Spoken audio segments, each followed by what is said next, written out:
Hi everyone, जय Shri Radha Krishna. Friends, आज की रीडिंग बहुत फ्रेश है और मैंने बहुत डीपली नॉलेज लेकर आपके लिए आज ये रीडिंग की है। ठीक है, इसमें आज आप अपनी पास्ट लाइफ को देखने की कोशिश करोगे। आप अपने प्रॉब्लम्स के अकॉर्डिंग, अपनी एनर्जी के अकॉर्डिंग आप ये देखोगे कि आपकी पास्ट लाइफ क्या थी। ठीक है, तो मेरी सभी भक्तजनों से ये अपील है कि आप बिल्कुल माइंड को फ्री कर दें, बिल्कुल स्ट्रेस फ्री हो जाओ। बिल्कुल ये सोचो कि अभी आपके जीवन में किसी भी प्रकार की निगेटिविटी नहीं है, कोई प्रॉब्लम है ही नहीं और आप केवल शरीर ही नहीं हो, आप केवल आत्मा हो। ठीक है, आपको इस जन्म में जो शरीर मिला है आप इसके बारे में बिल्कुल नहीं सोचोगे, क्योंकि शरीर के ही सारे रिश्ते होते हैं, आत्मा का किसी से कोई रिश्ता नहीं होता। ठीक है, तो आप अपने आत्मा के ही बारे में आज यहाँ पर फील करोगे। आपको 1% ऐसा भी लग सकता है वीडियो को देखते देखते जो आपने अनुभव कभी नहीं किया होगा। आपको ऐसा भी फील हो सकता है कि आप अब इस धरती पर हो ही नहीं, मतलब आप अपने बैठे हो जहाँ पर आप रीडिंग देख रहे होंगे बैठे हुए, और अगर आपने दिल से देख ली, आपने मन लगा लिया इस रीडिंग में, तो आपको अनुभव ऐसा होना लगेगा। एक क्षण तो ऐसा जरूर आएगा आपकी अभी इस रीडिंग में कि आपको ऐसा लगेगा आप हो नहीं और आपकी जो आत्मा है वो कहीं और भी चल रही है, और इस शरीर का जो बोझ है ना आपकी आत्मा के ऊपर, ये हट जाएगा। बिल्कुल आपको लगेगा ही नहीं कि आप यहाँ हो। ठीक है, जैसे कि 1% गायब हो जाता है ना, इंसान है ही नहीं हवा में, जैसा कभी कभी हम मेडिटेशन के टाइम पे हो जाते हैं, इस तरीके से। ठीक है, तो चलिए रीडिंग को स्टार्ट करते हैं। आप सबका बहुत बहुत शुक्रिया कि आप रीडिंग पे आते हो, अपना टाइम यहाँ पर खर्च करते हो और आप लोग वीडियो को लाइक शेयर भी करते हो। बहुत बहुत शुक्रिया आप सभी का, थैंक यू सो मच, दिल से थैंक यू। ठीक है, इस रीडिंग को देखते हुए कोई गलती मत करना। सबसे पहले अपने गुरुदेव का नाम ले लो। ठीक है, गुरुदेव ही आपके अंदर पॉजिटिव एनर्जी को भरते हैं। अपने गुरुदेव का नाम लीजिए, अपने इष्ट देव को याद करिए। गुरुदेव ही हमें भगवान से पहले बचाने आते हैं। ध्यान रखना, जब भी कोई घोर विपत्ति में फंस जाए अपने गुरु को याद कर ले, क्योंकि गुरु ही वो जरिया है, गुरु ही वो जरिया है जो आपको ईश्वर तक लेकर जाता है। ठीक है, आपकी किसी भी मनुष्य की इतनी सामर्थ्य नहीं है कि वो डायरेक्ट ईश्वर के पास जा सके। ठीक है, thank you so much, thank you so much. जय श्री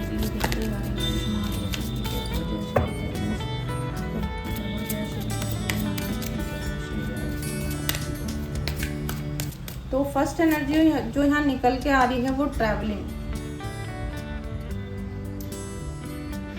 क्या कहूँ इसमें मैं आपको,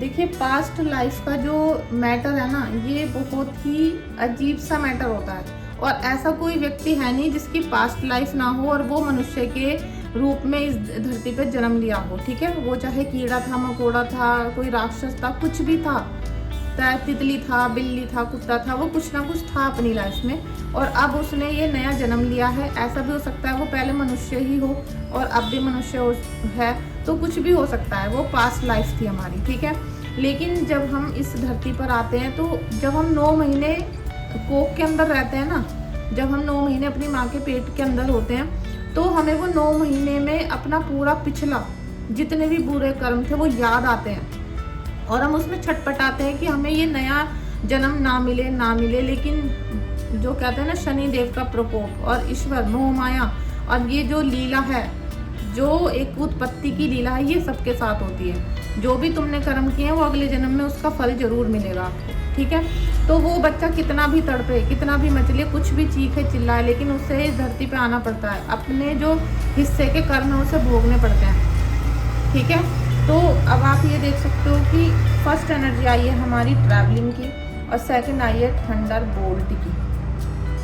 तो कुछ ना कुछ जीव ऐसे हैं यहाँ पर, आप में से किसी की एनर्जी है जो अपनी, जो उसकी मतलब पिछली लाइफ में जो काम कर रही थी वो उसको अधूरा छोड़ के वो मरे थे। ठीक है, कुछ ना कुछ ऐसा था जो वो कुछ करते करते ख़त्म हो गए थे। मतलब ऐसा नहीं कि खाना खाते खाते मर गए थे, नहीं, वो कुछ एक उद्देश्य के लिए जी रहे थे। एक उन्होंने अपना गोल स्थापित कर रखा था कि भाई मुझे तो एक सीए बनना है, मान लो आप ये उदाहरण दे दो, उसको सीए बनना था और वो उस पढ़ाई को बहुत ही निरंतर तरीके से, रेगुलर से और पूरी हार्ड वर्किंग तरीके से कर रहा था, लेकिन वो बीच में ही चला गया। ठीक है, कोई साधु बनने की प्रैक्टिस कर रहा था, साधु बनने के लिए शक्तियों की उपासना कर रहा था, तो ये आपके 8वें भाव से पता चलता है। या आप ये मत सोचना यहाँ 8 लिखा है इसलिए बोल रही हूँ मैं। कुंडली में जो हमारा 8वां भाव होता है, जैसे कि 1 2 3 इस तरीके से होते हैं, तो 8वां भाव जो होता है उसमें जो ग्रह है अभी आपके, आप अपनी कुंडली चेक कर लेना सब, ठीक है। आपके वहाँ पर जो भाव है 8वें भाव में जो राशि है, जो ग्रह बैठा है, उससे ये पता चल जाएगा कि आप पिछले जन्म में क्या करते करते मरे थे, क्या कर रहे थे उस टाइम पे, किस लिए जी रहे थे, क्या उद्देश्य था आपका, और क्या करते करते आपकी जीवन लीला समाप्त हो गई। और यहाँ पर जो राशि बैठी होगी, जैसे कि मंगल है, तो उस इंसान की 8वें भाव में जिसका मंगल है, उस इंसान की जो डेथ है वो जलने से हो सकती है, चाहे वो किसी भी अग्नि में जलेगा, वो उसको आग लगेगी, ठीक है। इस प्रकार से आपकी कुंडली सारी चीज़ बताती है आपके बारे में। तो यहाँ पर ये जो व्यक्ति की एनर्जी आई है फर्स्ट, ये किसी काम को करते करते इसकी सडनली डेथ हुई है, ठीक है, सडनली डेथ हुई है। अब सेकंड एनर्जी आपकी यहाँ बहुत बड़ा पंगा कर रही है, थंडर बोल्ट कि जैसे किसी इंसान में एकदम राक्षस प्रवृत्ति होती है और कुछ कर गुजरने का जुनून होता है, ठीक है। एक इंसान जो भक्ति भाव में जा रहा है, उसके अंदर भी एक जुनून है कि भाई मुझे तो भगवान को देखना है, मुझे तो ईश्वर की प्राप्ति करनी है, मुझे तो भगवत प्राप्ति करनी है। एक इंसान है जो राक्षस रूपी है, उसे तो कि मुझे तो राक्षस बनना है, मुझे तो ये शक्तियों की उपासना ऐसे करनी है कि सबको अपने कंट्रोल में कर लूँ, ठीक है। एक साधु ये सोचता है कि मैं भगवान के चरणों में लीन हो जाऊं, और राक्षस सोचता है कि मैं सबको अपने कंट्रोल में कर लूं। तो यहाँ पर कुछ ऐसी विचलित करने वाली एनर्जी थी आपकी, और इसमें कुछ ऐसा है कि बहुत ज़्यादा जुनून था, बहुत ज़्यादा किसी कार्य को करने की क्षमता थी।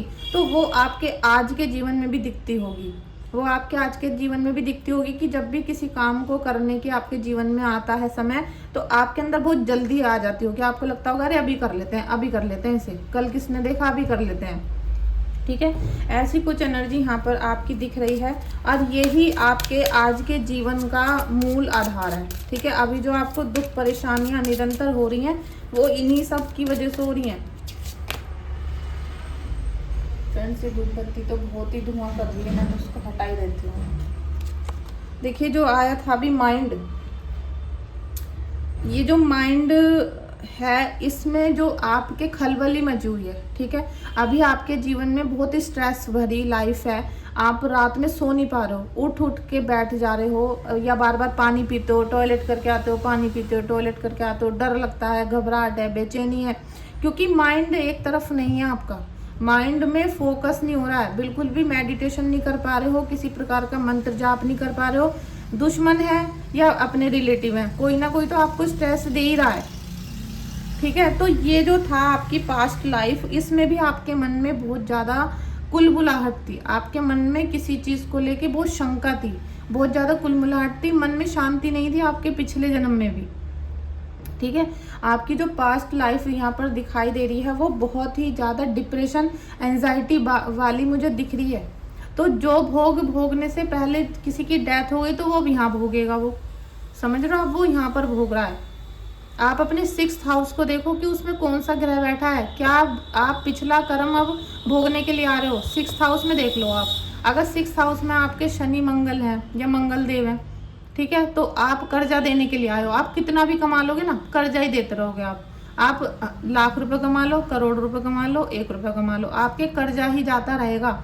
6th हाउस को देख लो अपनी कुंडली में उठा के, ठीक है। पास्ट लाइफ बता रही हूँ आपकी कि जो 6th हाउस होता है, उसमें ये पता चल जाता है कि आप पिछले जन्म में क्या करके आए थे, अब आपको क्या यहाँ पर भोगना पड़ेगा। आपके वहाँ पर चंद्र है, ठीक है, आपके वहाँ पर चंद्र आके बैठ गए, तो अब भैया आप अपने पैसों को कभी नहीं जोड़ पाओगे। आपका अगर चंद्र है 6th हाउस में, तो आप पैसे जोड़ते रहना, बस पैसे जोड़ते रहना, वो जुड़ नहीं पाएंगे। इसीलिए स्ट्रेस इतना बढ़ जाएगा, जो पिछले जन्म का पेंडिंग है ना, वो इस जन्म में भी आप काट रहे हो, पिछले जन्म का भी काट रहे हो अभी आप। अभी इस जन्म का तो छोड़ ही दो, आपकी क्या कर्मों का फल मिलेगा, अच्छा है बुरा है। और मैं आपसे इसलिए बार बार बोलती हूँ, भगवत प्राप्ति में लग जाओ भैया, भगवत प्राप्ति में लगो, ये दुश्मनों के चक्कर में पड़ने का समय नहीं है। गोइंग विद द फ्लो, आपको फ्लो में जीना था, ठीक है। आपको ये बोला गया था पहले भी कि आपको बिल्कुल फ्लो में जीना है। मतलब फ्लो का मतलब है कि जैसी हवा चल रही है, अब उसमें ऐसा थोड़ी है कि सब चोरी कर रहे हैं तो हम भी चोरी करने लगे, कोई डाकू है तो हम भी डाकू बन जाएं, कोई काला जादू कर रहा है तो हम भी पलट के उस पर काला जादू कर दें। हम अपने किसी से टक्कर हो गई, हमने उसे गाली दे दी, अभी अपने दुश्मन को पूरे दिन गाली दे रहे हो। क्योंकि आप लोग यूट्यूब पे ऐसी वीडियो देख रहे हो ना कि दुश्मन ने ये कर दिया, वो कर दिया, वो कर दिया, जितना पूरे दिन आप दुश्मन को गाली दे रहे हो, क्योंकि आप भी बिल्कुल 100% श्योर नहीं हो कि इसी व्यक्ति ने आपकी लाइफ खराब करी है। आप भी 100% श्योर नहीं हो। और जो औरतें वहाँ पर यूट्यूब पे बैठ के बोल रही हैं ना कि तुम्हारी सास ने कर दिया, नंद ने कर दिया, पिता ने कर दिया, माता ने कर दिया, टोटली फ्रॉड लोग हैं वो, टोटली फ्रॉड। कभी भी किसी को ये नहीं पता चल सकता कि आपकी सास ने किया है, और उसे पता चल भी गया, ठीक है, तो वो आपको बताएगी नहीं। अगर अच्छी साधक है, वो सच्ची साधक है, तो वो कभी किसी घर में लड़ाई नहीं करवाएगी। वो जो परेशानी आपके जीवन में आई है उसको सॉल्यूशन कर देगी, उसको ख़त्म कर देगी परेशानी को, ना कि वो आपको भिड़वाएगी वहाँ पर, ना कि वो आपको लड़ाई करवाएगी आपकी, क्योंकि आपको पता भी चल गया ना आप उससे कुछ नहीं कर सकते हो।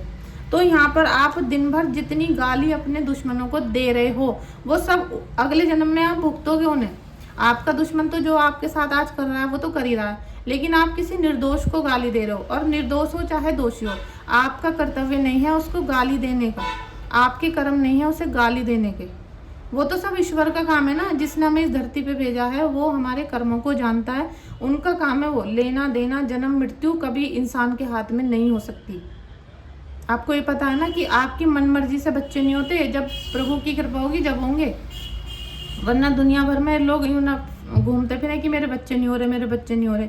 और मौत को भी कोई टाल नहीं सका आज तक, मौत को कोई टाल नहीं सका, चाहे कितना बड़ा तांत्रिक हो, वो अपनी मौत नहीं टाल सकता, आपकी तो जब टालेगा, ठीक है। तो थोड़ा सा सच्चाई को एक्सेप्ट करने की कोशिश करो। यहाँ पे आपको फ्लो के साथ, फ्लो का मतलब होता है कि जैसी भी हवा चल रही है उसमें हमें अपने माइंड को, आपको क्या करना था, अपने जीवन को, पास्ट लाइफ में आपने अपने मन मस्तिष्क को फ्लो में कर रखा था।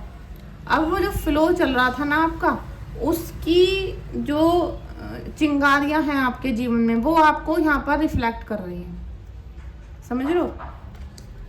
आपका जीवन कैसा था, कैसी थी पास्ट लाइफ, कैसी थी पास्ट लाइफ। अभी मैं आज अपने आर्च एंजल्स के कार्ड ओपन करने वाली हूँ। धक धक मेरे बहुत ज़्यादा हो रही है, क्योंकि मैंने इन्हें जितनी बार भी, मैंने मुझे लगता है पूरे साल में 4 या 5 बार ही यूज़ किया होगा।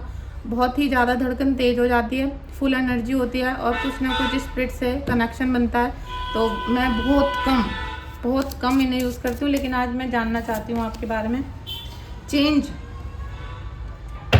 आ रहा है भाई, पास्ट लाइफ में चेंज आया था किसी के, ठीक है, पास्ट लाइफ में आपके बहुत चेंज आया था।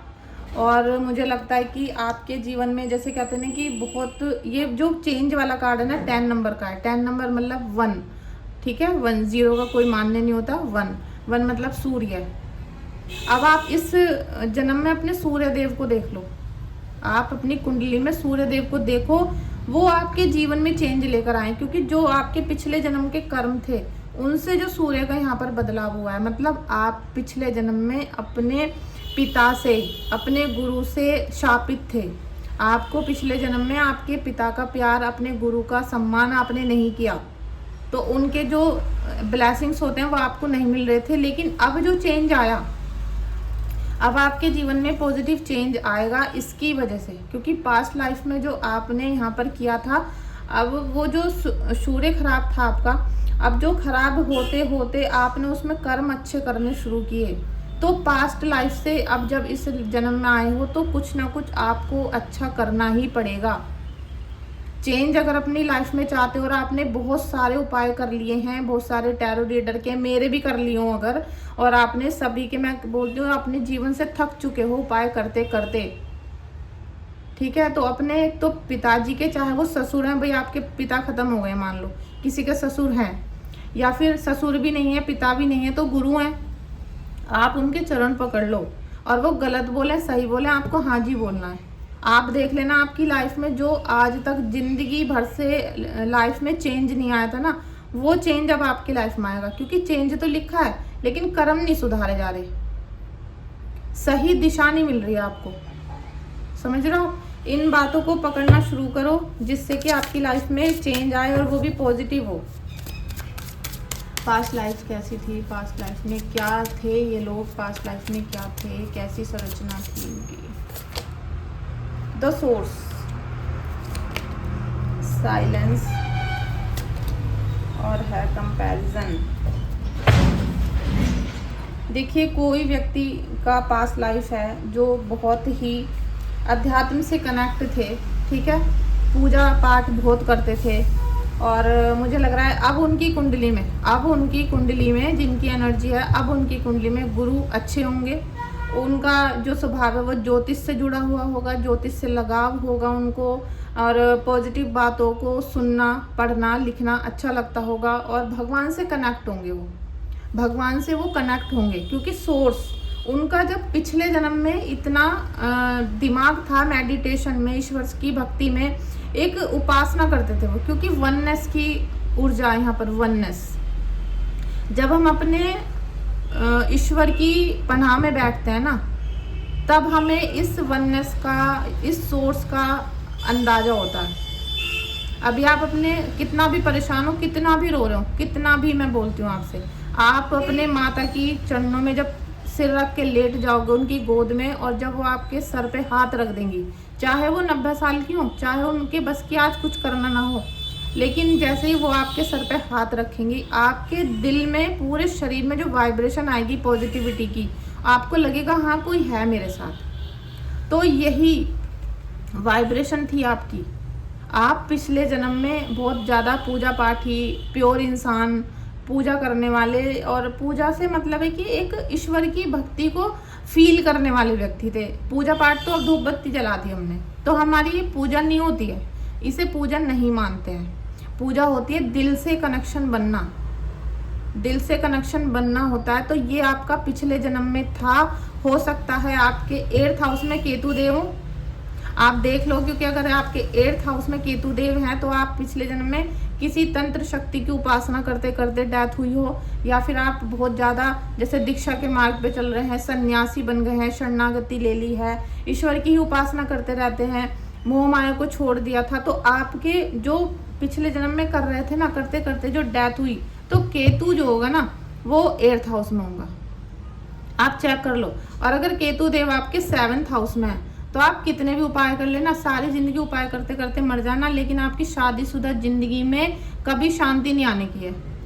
और जो लोग मुझसे बोलते हैं ना कि आज ही हमारे पति से रिलेशन खराब चल रहे हैं, लड़ाई झगड़ा चल रहा है, और जब मैं देखती हूँ केतु, तो ये 7th हाउस में केतु है, तो फिर मैं उनसे बोलती हूँ मैडम आज से नहीं, आपकी जब से शादी हुई है उसके कुछ ही टाइम बाद से आपके रिलेशन खराब चल रहे थे, अब तो बस मान लो कि आपको ऐसे ही जीना है, तो आप इस रिलेशन से बुद्धि को हटाकर अपने किसी और कार्य में लगा लो, अध्यात्म में लगा लो, क्योंकि केतुदेव अध्यात्म में होते हैं। और केतुदेव जहाँ बैठते हैं ना, उनका एक सिद्धांत है, उनका ये जो नेचर है उनकी, किस केतुदेव जहाँ बैठेंगे, एक तो वो अध्यात्म से जोड़ेंगे, आपको भगवान से जोड़ देंगे, कनेक्ट कर देंगे ईश्वर से। अब कनेक्ट तो करेंगे, लेकिन जिस भाव में बैठे होंगे, जैसे 1st हाउस में बैठे हैं, अब 1st हाउस होता है हमारा तबीयत का, लगन, मतलब हम होते हैं, तो वो तबीयत खराब रहेगी हमारा स्वास्थ्य अच्छा ही नहीं रहेगा। और अगर केतुदेव बैठ गए हमारे 4th हाउस में, तो हमारी माता का स्वास्थ्य खराब रहेगा, माता को प्रॉब्लम रहेंगी। ऐसी 7th हाउस में बैठ गए तो वो वैवाहिक जीवन को छीन लेंगे, जहाँ भी बैठे होंगे वहाँ का सुख छीन लेंगे, लेकिन आपको भक्ति से जोड़ देंगे। समझ रहे हो ना आप? तो ये जो वननेस की एनर्जी है बहुत अच्छी है। आप अभी इस जीवन में भी उस चीज़ को फील करते होंगे, चाहे अभी प्रॉब्लम में हो आप, क्योंकि एक ही कर्म नहीं होता, इंसान के बहुत सारे कर्म होते हैं। अभी आप कितना भी परेशानी में हो, लेकिन आप ईश्वर से जुड़े हुए बंदे होंगे। हो सकता है वीडियो को कोई हीलर देखने लगा हो, कोई टैरो रीडर देखने लगा हो, क्योंकि बहुत सारे टैरो रीडर की निगाह मेरे चैनल पर आ चुकी है, और वो मेरी वीडियो को ना चाहते हुए भी देखते हैं, क्योंकि उनको तो पता है ना मैं सच बोल रही हूँ, और किसी को पता हो या ना हो, तो वो एक मक्खी की तरह भिनकते हैं मेरे चैनल पर, वो देखते हैं। बहुत सारे लोगों को मैंने ब्लॉग भी कर दिया है, ठीक है। तो ये देखिए, दूसरा जो आया था कंपैरिजन। भाई पिछली ज़िंदगी में भी आप तुलना ही करते रहते थे, अब जो तुलना कर रहे थे ना, तो ईश्वर ने अब आपके साथ तुलना करनी शुरू कर दी है। आप पिछले जन्म में तुलना करते रहते थे, कभी इससे कभी उससे। तो तुलना कौन करता है? तुलना वो इंसान करता है जो खुद कुछ नहीं करता। वरना अगर खुद इंसान को ये पता हो कि मेहनत का क्या फल होता है, मेहनत कैसे की जाती है, कैसे पसीना बहा जाता है, कैसे बिना पंखे लाइट के बैठा जाता है, ये इंसान को पता हो कि मेहनत करके ही शाम को 2 रोटी मिलेंगी, ये जिस इंसान को पता होता है वो कभी कंपैरिजन नहीं करता, वो कभी किसी की तुलना नहीं करता, किसी के काम में मीन मेख नहीं निकालता, और जिस क्षेत्र से वो जुड़ा हुआ नहीं होता उसकी तो बिल्कुल बोलता ही नहीं उसके बारे में। अब जैसे बहुत सारे लोग होते हैं जिनको ना टैरो रीडिंग का पता, ना एस्ट्रोलॉजी का पता, किसी बात का पता ही नहीं, उन्हें मंत्र जाप तक का तो पता नहीं, वो हमें ज्ञान देने आ जाते हैं कि आपको ये नहीं पता, वो नहीं पता। तो भाई अगर आप अपने क्षेत्र में माहिर हो तभी तो आप हमसे डिबेट कर सकते हो, जब तो आप हमसे बहस कर सकते हो। अब कोई हीलर या टैरो रीडर मुझसे कहे कि भाई मैम आप गलत कह रही हो, ये नहीं वो नहीं, तो मैं उनकी बात को समझूंगी, उनसे कुछ सीखूंगी कि भाई हाँ हो सकता है मेरी गलती है, तो आप मुझे बता दो कि भाई मैं ऐसे कर लेती हूँ, या ये चीज़ को कहाँ पर हम प्रैक्टिकल करके देख सकते हैं। लेकिन अनजान व्यक्ति कोई मुझसे बोलने लगे तो फिर वो तुलना ही करता रहेगा। अब वो जो तुलना कर रहा था उसमें उसने अपने कर्म बिगाड़ दिए, वो खुद तो कुछ करता नहीं, वो कर्महीन व्यक्ति हो जाता है। ऐसी एनर्जी यहाँ पर आ रही है। तो आप अपने इस जीवन में भी यही देख रहे होंगे, आपका कोई कर्म ही नहीं सेट हो रहा होगा। आप जितने भी बिजनेस कर रहे होंगे, जितने भी जॉब कर रहे होंगे, रिश्ते बना रहे होंगे, कहीं भी आप सेटल नहीं हो पा रहे होंगे। आपको लग रहा होगा कि ब्लॉकेज लगी हुई है, क्योंकि पिछले जन्म में ये करा है ना आपने। आप जो पिछले जन्म में करके आए थे तो इस जन्म में ब्लॉकेजेस आपको दिखेंगे, लेकिन वो ब्लॉकेजेस नहीं है, वो आपके कर्महीन होने के संकेत हैं। क्योंकि एक काम को आपने कई साल तक लगातार नहीं किया, पूरे दिल से नहीं किया, पूरी प्रैक्टिस करके पूरी तरह से सीख के नहीं किया, तो वो छूट जाता है, फिर दूसरा करते हो, अब वो भी छूट गया, फिर तीसरा करते हो। ठीक है, एक ही काम को कंटिन्यूटी में नहीं करते हो, रेगुलरिटी से नहीं करते हो, और उसको सीखते भी नहीं हो, उन गलतियों से कुछ सीखते भी नहीं हो, तो आपको लगता है कि किसी ने काला जादू करा रखा है। अभी जो ब्लॉकेज लगने हैं ना, ये ब्लॉकेज आप कुंडली में चेक कर सकते हो। ये ब्लॉकेज अगर अभी फील ज़्यादा हो रहे हैं आपको, अभी आपको अपनी लाइफ में लग रहा है कि बहुत ज़्यादा ब्लॉकेज आ रहे हैं, तो या तो शनि की 7.5 चल रही होगी, या फिर शनिदेव की महादशा चल रही होगी। ठीक है, तो उसमें आपके हर काम रुकते रहेंगे, टूटते रहेंगे, स्लो हो जाएंगे, बिल्कुल स्लो हो जाएंगे। ये पास्ट लाइफ के कर्म आपके बता रहे हैं। अब आप ये समझ लो, ये आपकी कुंडली यहाँ खुली हुई है और मैं आपको कुंडली देखकर बता रही हूँ। ठीक है, अभी ये देखो, नेक्स्ट कार्ड है साइलेंस का। अब ये जो साइलेंस थी पिछले जन्म में आपके जीवन में, ये साइलेंस कैसे? साइलेंस जब आती है जीवन में, जब इंसान का जीवन ठहर जाता है। आपके जीवन में कुछ ऐसा हुआ था जो बहुत ठहरने वाला था, मतलब जैसे दुख, परेशानी, अंदर से टूटना, ऐसा कुछ आपके जीवन में पिछले जन्म में भी हुआ है, पास्ट लाइफ में हुआ है, जिससे आपके मन में बहुत ज़्यादा जैसे शांति आ गई। शांति नहीं होती, वो एक ठहराव होता है। वो ऐसा होता है जैसे पानी पे काई जम गई हो, मन में शांति। क्योंकि जब तक आप सांसारिक जीवन से, जो बोलते हैं ना कि ये इंसान पहले तो बहुत चकाचौंध से रहता था, ये है वो है, इसने अचानक से संन्यास ले लिया। क्यों ले लिया? क्योंकि इसको ये पता चल गया कि जिस जीवन में हम जी रहे थे, सांसारिक जीवन में हमारा शरीर था, ये केवल सांसारिक मोह था। इसने हमें कुछ नहीं दिया, बल्कि इसने हमसे छीन लिया। इसने हमारे ईश्वर को ही हमसे छीन लिया, और रिश्तेदारी के नाम पे हमें धोखा देते रहे, परेशान करते रहे, कभी ये रिश्ता, कभी वो रिश्ता। अब जब उसके जीवन से हालातों ने सब कुछ चीज़ें छीन ली, तब उसको लगता है कि भाई केवल ईश्वर है और इसके अलावा कुछ नहीं है। जब वो इस बात को समझ जाता है, आप इस बात को पिछले जन्म में ही समझ चुके थे, आप इस बात को पिछले जन्म में ही समझ चुके थे, और इसलिए आपके मन में यहाँ शांति, साइलेंस हो गया था कि बस चुप ही रहना है बस, और एक चुप 100 को हराता है। और ये जो मैंने अभी बोला, ये मेरी सास का डायलॉग है। वो बोलती हैं, जब भी उनसे हम कुछ कहते हैं कि भाई लड़ाई हो गई, ये हो गया, तो वो यही बोलती थी पहले, अब तो वो नहीं है इस दुनिया में, तो वो यही बोलती थी कि भाई चुप हो जाओ। जो मतलब 100 चुप, पता नहीं क्या बोला था मैंने भी, कि 100 बातों को एक चुप हरा देता है, मतलब ऐसा कुछ था उनका। तो वो मुझे अब लगता है कि वो सही बोलती थी, क्योंकि अब हम उनकी एज में आना शुरू कर चुके हैं, तो वो मुझे लगता है कि हाँ, वो बिल्कुल अच्छा बोलती थी कि कितना भी बहस कर लो, कुछ नहीं होगा, चुप हो जाओ, शांत हो जाओ, सब अच्छा हो जाएगा। मेरी जो सास थी, उनको पूरा रामायण याद था, सुंदरकांड याद था, और वो सुबह टीचर थी, वो गवर्नमेंट जॉब करती थी, ऐसे नहीं कि घर में रहती थी। लेकिन स्कूल से आने के बाद भी 12 बजे खाना वगैरह खाने के बाद कपड़े बदल के शाम तक उनको जुबानी याद थी। आप लोग आज हनुमान चालीसा भी किताब में लेके पढ़ते हो, वो मुंह से बोलती रहती थी। शुरू में मुझे बहुत हैरत हुई थी, लेकिन जिस इंसान की जीवन ही ऐसे बीता हो, जिस इंसान का जीवन ही भगवान के चरणों में बीता हो, उसको याद हो जाता है सब कुछ। ठीक है, तो ये साइलेंस आपके जीवन में इसलिए आया क्योंकि आपने पिछले जन्म में भी बहुत दुख काटे हैं, बहुत ज़्यादा परेशानियां देखी हैं, हर चीज़ से थक गए, हार गए, जब साइलेंस आया है। अब इसकी इस जन्म में कैसे पहचान होगी? इस जन्म में ऐसे पहचान होगी कि अभी आप भले ही कुछ भी कर रहे हो, क्योंकि अभी तक की लाइफ तो आपकी मैंने अभी नहीं देखी, अभी आपकी कुंडली में क्या क्या लिखा हुआ है, लेकिन इसका रिफ्लेक्शन आपको ज़रूर मिलेगा। जो ये साइलेंस वाला है ये आपको ज़रूर मिलेगा। अब आपके जीवन में ऐसी चेतना आएगी, अचानक से कुछ हृदय परिवर्तन होगा, कुछ प्रॉब्लम्स चेंज होंगी, कुछ ना कुछ मिरेकल होगा और आपको ऐसा लगेगा कि हाँ, जो चीज़ मैं छोड़ के आया था ना, वही चीज़ मुझे यहाँ मिल गई है। अब जाके मेरे जीवन में शांति आई है। अभी तक नहीं थी ना आपके जीवन में शांति, खलबली सी मची थी, क्योंकि साइलेंस तो आप हो गए थे पिछले जन्म में, लेकिन उससे पहले तो आपने बहुत सारी गलतियां भी की होंगी ना, क्योंकि हम भी, कोई ऐसा मनुष्य ही नहीं है जो गलतियां ना करे। कुछ अच्छा करता है, कुछ बुरा करता है, करता जरूर है।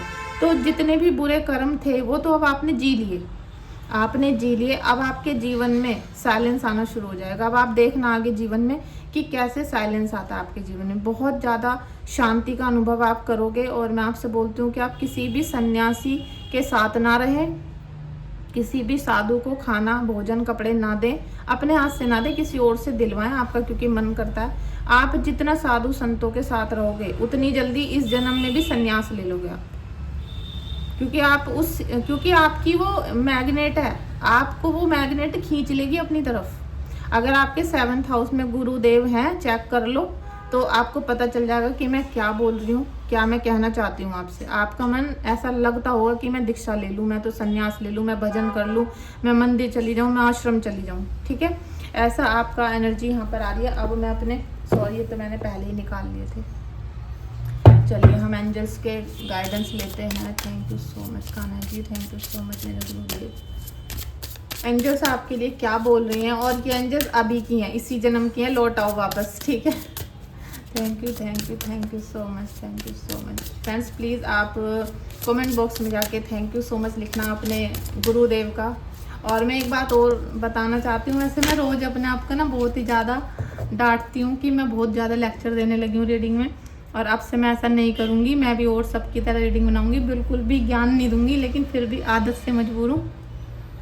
एक बात आप हमेशा याद रखो, जो लोग आजकल के नए नए वर्ड्स आ चुके हैं, सबसे पहली एक बात सुनो, हिंदू धर्म में है आपका, जिन लोगों का हिंदू धर्म है उन लोगों के धर्म में टैरो कार्ड रीडिंग की कोई पद्धति नहीं होती है। टैरो कार्ड रीडिंग यूरोप से आया था, इटली से आया था। ठीक है, तो ये जो पद्धति है, कुछ मिस्र के लोग जो होते हैं, इटली रोम में रहते हैं, उनकी पद्धति है, ना कि हिंदू धर्म की पद्धति है।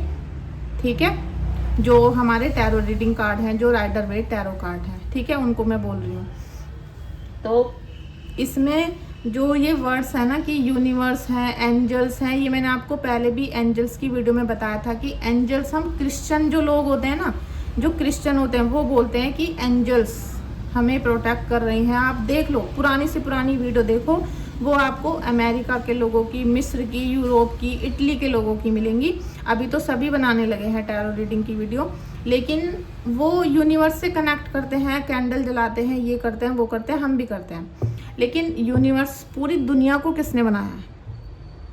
पूरी दुनिया को किसने बनाया? हम हिंदू लोग क्या मानते हैं कि हमारी इस पूरी दुनिया को ब्रह्मा विष्णु महेश ने बनाया है। ठीक है, ब्रह्मा विष्णु महेश ने बनाया है। आदि शक्ति माता ये इस देश की जननी है, इस दुनिया की जननी है। हम हिंदू लोग तो यही मानते हैं ना। तो आपको ये मानना चाहिए कि यूनिवर्स की आप उपासना तो कर रहे हो, यूनिवर्स से मैनिफेस्ट करने के लिए प्रेयर कर रहे हो यूनिवर्स से। यूनिवर्स किसने बनाया? इस ब्रह्मांड को किसने बनाया? ब्रह्मा विष्णु महेश ने मिलके बनाया है। और आप उपासना किसकी करने चले जाते हो? अपने मन से बताना कि किसकी करते हो। ठीक है, और जो लोग काली की उपासना करते हैं, वो अगर कृष्ण जी को भूल जाते हैं या बोलते हैं कि कृष्ण जी की पूजा हम नहीं करते, हम काली माता की करते हैं, तो वो लोग भी काली माता की उत्पत्ति कैसे हुई, काली माता का चरित्र वर्णन क्या है, कृष्णा जी का चरित्र वर्णन क्या है, ये पढ़ो। क्योंकि काली ही कृष्ण है, कृष्ण ही काली है। ठीक है, इस पे भी थोड़ा फोकस करो। तो आपकी आधी से ज़्यादा परेशानियों की जड़ आपकी वो है जो आप चारों तरफ भाग रहे हो। अगर आप यूनिवर्स पे इतना भरोसा करते हो कि यूनिवर्स ने आपके लिए ये कर दिया, वो कर दिया, तो आप अपने भगवान का नाम नहीं ले रहे। आप यूनिवर्स के नाम पे मेडिटेशन तो कर लोगे 1 घंटा, लेकिन 1 घंटे मंत्र जाप नहीं होगा आपसे। क्यों? क्योंकि आपका मन भ्रमित ज़्यादा है, आपका मन भ्रमित ज़्यादा है। मेडिटेशन का मंत्र जाप का मंत्र होता है, मीनिंग होता है कि हम साधना करें। मेन बात होती है साधना, अपने गुरुदेव के, अपने इष्ट देव के मंत्र की साधना करें, हम उसको निरंतर जाप करें, चिंतन, ठीक है। हमें ईश्वर के नाम का जाप करना है। मेडिटेशन क्या, मेडिटेशन मतलब कि हम अपने माइंड को एक जगह फोकस करवा रहे हैं, हम अपनी जो हम चारों तरफ विचर रहे हैं उसको एक जगह लेके आ रहे हैं। तो ऐसे ही जब आप एक सामने लिख लो राधा, शिव लिख लो, आप अपने जहाँ भी टेबल पे बैठे हो वहाँ शिव लिख लो, उसे देख के पूरे जितना 2 घंटे 4 घंटे आप मंत्र जाप करो, शिव शिव शिव, वही दिखना चाहिए, वही सुनाई देना चाहिए, वही कॉपी पे लिखना चाहिए, अंतरम में वही चलने लगना चाहिए, आपकी पूरी बॉडी में शिव घूमना चाहिए। उस दिन आप सोचना कि शिव की उपासना आप कर रहे हो, काली की उपासना आप कर रहे हो, कृष्ण की उपासना आप कर रहे हो, ठीक है। तो मुझे लग रहा है कि कुछ हद तक आपको अपनी परेशानियों की जड़ यहाँ से मिल गई होगी, जो मैं आपको बताना चाहती हूँ। मैं ये नहीं बोल रही कि टैरो रीडिंग ख़राब है, टैरो रीडिंग अच्छी है, टैरो रीडिंग से बहुत एनर्जी को हम देख लेते हैं, लेकिन सच्चाई ज़रूर रहनी चाहिए। जो लोग पंजाबी हैं, जैसे सिख होते हैं, तो उनको ऐसा नहीं कि वो हमारे कहने से चलें, वो शिव की पूजा करने लगे, वो अपने जो वाणी जी का पाठ करते हैं उसको ही करें, वो ही ब्रह्मांड है। बस ये समझ लें कि उन्होंने ही ब्रह्मांड बनाया, ठीक है। आपके जो इष्ट हैं कृष्ण जी हैं, या आप किसी की भी, जैसे हनुमान बाबा इष्ट हैं आपके, तो बस हनुमान बाबा के अलावा अब दुनिया में कोई है ही नहीं, आपको ये समझना पड़ जाएगा। बस जिस दिन ये समझ गए, सारी परेशानियां खत्म आपकी, ठीक है। चलिए एंजल से और 1-2 गाइडेंस ले लेते हैं आपकी। आर्चएंजल मैथ्रोन, remember who you are. Sorry, मेरा कैमरा कहाँ चला गया ये। Remember who you are, archangel आपसे बोल रही हैं कि आप कौन हो, याद करो आप कौन हो, आप हिंदू हो। ठीक है, आपको ईश्वर की उपासना करनी है। एंजल्स कौन होते हैं? एंजल्स आपके और ईश्वर के बीच की एक कड़ी होती है, जो आपके भगवान हैं उनकी और आपके बीच की एक कड़ी होती है। जैसे हिंदुओं में गुरु होते हैं, गुरु, ठीक है, गुरुदेव होते हैं जो हमें ईश्वर तक लेकर जाते हैं, वही बचाते हैं, वही पहुंचाते हैं, वही हमें भगवत प्राप्ति करवाते हैं।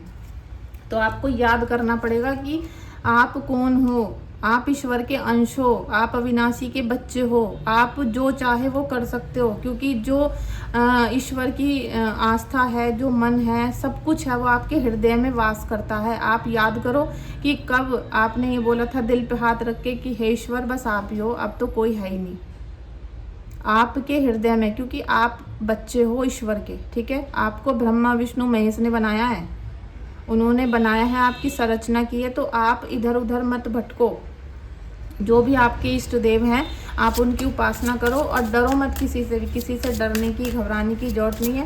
देखिए, जो हो चुका है लाइफ में उसे तो कोई बदल नहीं सकता, लेकिन हम अपने आने वाले समय को बदल सकते हैं, ठीक है, अपने कर्मों से। Learn, change and grow. अब आपके गुरुदेव, आपके एंजल्स, ये जो मेरी डेक है ना, ये मुझे वाइब्रेशन देती है बहुत ज़्यादा। ये मेरे हृदय से जुड़ी हुई है, हृदय की नाड़ी से जुड़ी हुई है। ये लर्न करना है, चेंज करना है और ग्रो करना है। आपको याद करनी है, बहुत सारी चीज़ें सीखनी है। मतलब आप अब सीखो कि आपने पिछला क्या क्या गलत किया है, क्या क्या अच्छा किया है, और आगे उससे बढ़ो। अब पिछला बिल्कुल छोड़ दो, लेट गो करने का टाइम आ चुका है। नेक्स्ट है share your gifts. Share your gifts. देखिए, आपको एंजल से बोल रही हैं, आपके गुरुदेव ये बोल रहे हैं। अगर आप क्रिश्चियन हैं तो एंजल से भी बोल सकते हो आप। एंजल्स आपको बोल रही हैं कि आप अपने जो भी आपको छोटी छोटी खुशी मिले उन्हें बांटो। कैसे बांटोगे? ऐसा नहीं कि अपने दोस्तों को फ़ोन कर लिया, आ जाओ, मैं पास हो गई, आ जाओ, केक खा लो, ये कर लो। नहीं, आपको जो छोटी छोटी ईश्वर ने खुशियाँ दी हैं, सबसे पहले उनके लिए ग्रेटिट्यूड पे करो। कमेंट बॉक्स में 3 बार क्लेम करो रीडिंग को भी। और दूसरा, आप उनके लिए, जैसा आपको कुछ होता है, कुछ अच्छा लगा, अनुभव हुआ, कुछ फील किया, कुछ चीज़ मिल गई, आपको लगा कि हाँ मेरे मन में शांति आई है, जो आपको शेयर, मतलब आपको गिफ्ट दिया है ईश्वर ने, ठीक है, आप उनके लिए पशु पक्षियों की सेवा करो। चींटियों को खाना खिलाओ, मछलियों को दाना डालो, चिड़ियों को खिलाओ, पानी रखो, उनकी सेवा करो। किसी भी तरीके से नेचर से कनेक्ट होने की कोशिश करो, क्योंकि ये जो नेचर है ना, जो वाइब्रेशन मिल रही है नेचर में, ईश्वर जो आशीर्वाद दे रहे हैं नेचर में दे रहे हैं आपको, ये दिखती नहीं है, ये कोई आदमी नहीं लेके आता आपके पास, ठीक है। तो ये ब्लेसिंग जो आपको हवा में मिली है, वाइब्रेशन के तौर पर मिली है, इसे वाइब्रेशन में ही डाल देना है आपको। जो यूनिवर्स से आपको मिल रहा है सब एक हवा में लटके हुए हैं ना, आपने देखा होगा यूनिवर्स में सब हवा में घूम रहे हैं, सूरज चिपका हुआ है, कहीं तारे चिपके हुए हैं, कहीं कौन सा ग्रह है ना, ये तो आपने देखा है। तो उसी जहाँ पर वो सब चिपके हुए हैं ना, वहीं पे आपको अपने शेयर कर देना है गिफ्ट। जो चीज़ आप यूनिवर्स को दे दोगे वो लौट के आपके पास आ जाएगा, क्योंकि धरती हमेशा चक्कर काटती है। आपने देखा ना धरती पे रहते, और तो चलो ग्रह नहीं देखे, धरती तो देखिए, सब चीज़ें राउंड करके आती हैं। अब आप किसी को एक बार थैंक यू बोलोगे, 10 बार थैंक यू आपके पास आएगा। आप किसी को 1 रुपया दोगे, आपके पास 50 बार वो रुपया आएगा। हर चीज़ आपको ईश्वर ने आज जैसे पास कर दिया। आप एग्ज़ाम दे रहे थे, आप पास हो गए, आप बहुत खुश हो, तो आप चौराहे पर जाओ, आप वहाँ पर मतलब पेड़ पौधों के पास जाओ, कहीं पर आप पेड़ लगा दो, क्योंकि आप पास हो गए हो। पास हो गए मतलब एग्ज़ाम क्लियर करा आपने, तो वो बुध था, बुध अच्छा हो गया, ईश्वर ने आपका बुध अच्छा कर दिया तो आप पास हो गए, वरना फेल हो जाते, पढ़ा लिखा सब कुछ गोबर हो जाता है ना। तो आपको बुध मिल गया, तो आप बुध को कैसे एनर्जी डालोगे यूनिवर्स में। आप छोटे छोटे प्लांट खरीद लो, 10-10, 20-20 रुपए की पौध आ जाती हैं, आप उन्हें कहीं भी मिट्टी में लगाओ, उनमें पानी दो, मंदिरों में लगा के आओ पौधे, आपका बुध फिर से स्ट्रॉन्ग। आपका जो पहले छोटा सा, जैसे आपके पहले 50% नंबर आए थे, पास हो गए थे, अब की बार 80% आएंगे, क्योंकि बुध को और स्ट्रॉन्ग कर लिया आपने, समझ लो। इस तरीके से अपने जो भी ईश्वर आपको गिफ्ट दे रहे हैं उन्हें शेयर करो, दिल से करो, ठीक है। तो फ्रेंड्स, ये रीडिंग यहाँ पर एंड करते हैं। मुझे लग रहा है कि आपको बहुत सारी जानकारी मिली होगी, बहुत सारा अपने पास्ट लाइफ के बारे में आप सोच पाए होंगे, और अभी आंखें इधर उधर उठा के देखोगे तो आपको लगेगा अच्छा मैं यहाँ पर हूँ, ऐसा कुछ फील हुआ है अगर इस रीडिंग में, तो कमेंट ज़रूर करना। और जितना भी एक्सपीरियंस आपने इस रीडिंग में से गेन किया हो, इकट्ठा किया हो, उसे कमेंट बॉक्स में लिख देना। बस आपसे इतनी ही दरख्वास्त है, इतनी ही आपसे विनती है, ठीक है, प्रेयर है। तो आप जल्दी से चैनल को लाइक शेयर सब्सक्राइब कर दीजिएगा, और किसी को भी रीडिंग करवानी है तो रीडिंग बुक कर सकते हो व्हाट्सएप पे मैसेज करके, ठीक है। Thank you so much.